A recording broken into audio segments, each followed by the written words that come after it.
नमस्कार, मी संतोष सुतार आणि आपण पाहतात सीएल माझा. नमस्कार, मी विष्णू गावडे, काँग्रेस जिल्हा युवक उपाध्यक्ष.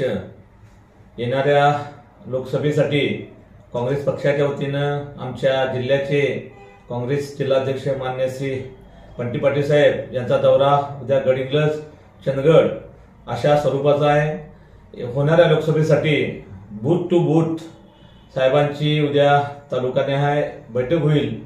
त्यातील प्रत्येक गावातील बूथ प्रमुखांना बोलून साहेब मार्गदर्शन करतील आणि त्याच्यानंतर मान्य श्री बंटी पाटील साहेबांची कारवे येथे कार्यकर्त्यांच्या सभा होणार आहे ठीक 2 वाजता. तरी सर्व काँग्रेस कार्यकर्त्यांनी उत्स्फूर्त या कार्यक्रमाला येऊन येणाऱ्या लोकसभेसाठी काँग्रेस पक्षाचा उमेदवार अगदी ताकदीने निवडून आणण्यासाठी आणि बंटी साहेबांची जिल्ह्यातील ताकद बळकट करण्यासाठी आपण सगळेच काँग्रेसवासीय उद्या चंदगडच्या या कार्यक्रमाला आवर्जून हजेरी लावावी अशी मी आमच्या काँग्रेस पक्षाच्या वतीने आपण सगळ्यांना आवाहन करत आहे.